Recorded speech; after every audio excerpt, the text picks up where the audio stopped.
Start. Now, I would like to say that with this measure we are now adopting, to my mind, it will not be possible to have this system or any other system functioning effectively. The number of clauses that we have included are so restrictive and rigid that it will not be possible for any system to function in this country. If at all it is able to function, it will be able to function with a lot of difficulties. It will be shared afterwards that the industrial sector, particularly the private sector, has not been able to deliver the goods. I would like to warn the government that if anything happens in the future in which industrial production or production in the private sector has not gone up, it would be not because of any lack of efforts on the part of the private sector, but because of the measure that we are now adopting. I have mentioned several times how this particular bill is very restrictive and how it will hamper the normal growth of companies in this country. It is a pity that when we are on the threshold of the second 5-year plan, such a measure should be passed in this House.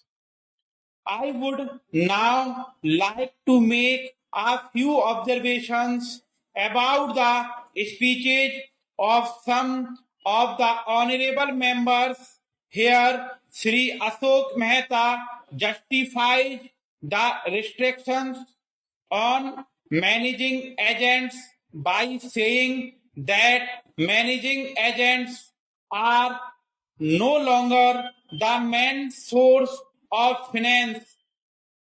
He also argues that profits have been high and will continue to remain high, and therefore he would like to see the managing agents being paid on a sliding scale.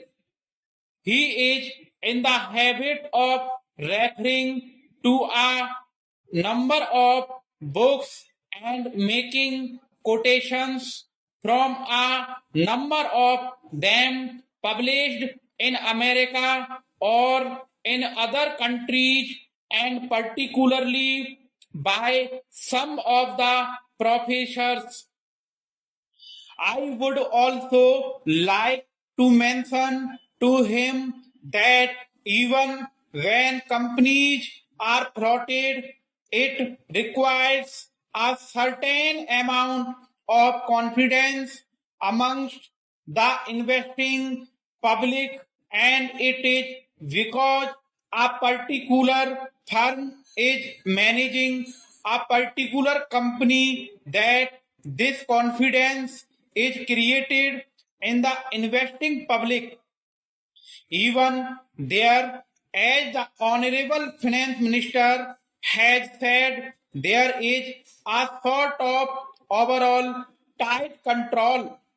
New banks and insurance companies are not floated nowadays. What you have are the few banks which are existing and the few insurance companies that are existing.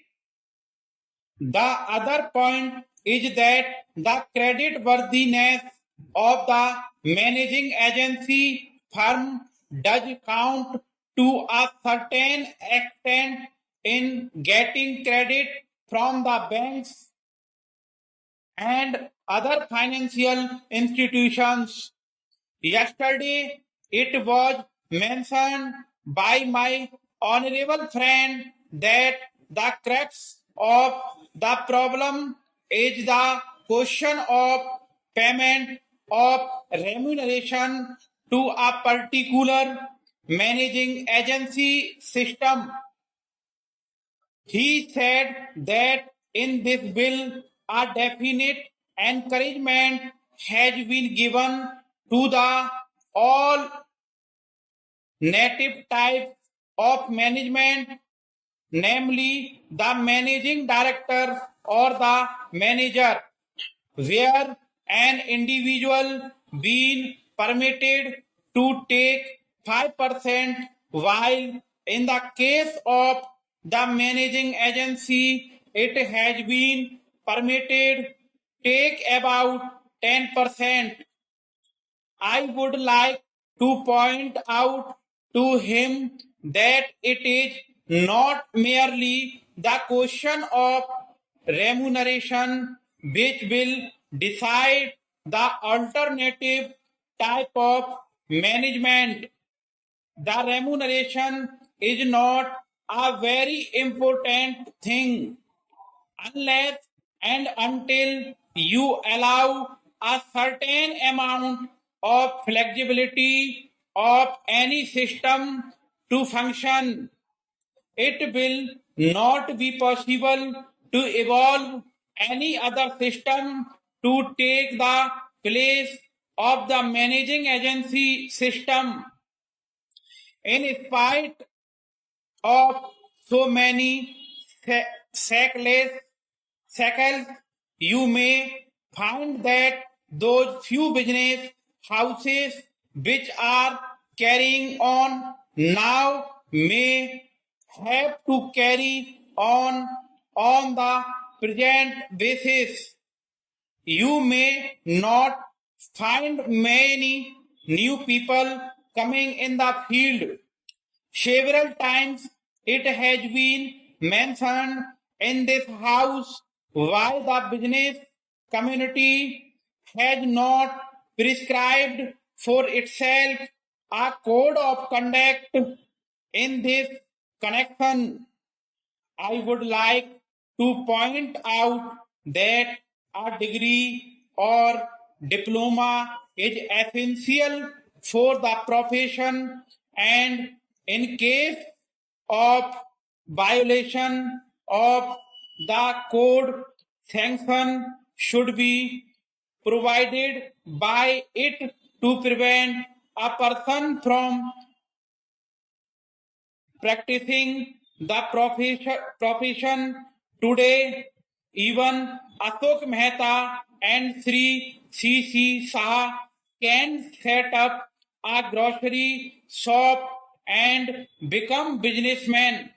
Nobody lays down any condition for starting business, and nobody can prevent other from continuing it. But I would like to point out that with regard to the code of conduct, there is certain amount of ethics and there are certain standards and traditions on which business houses function.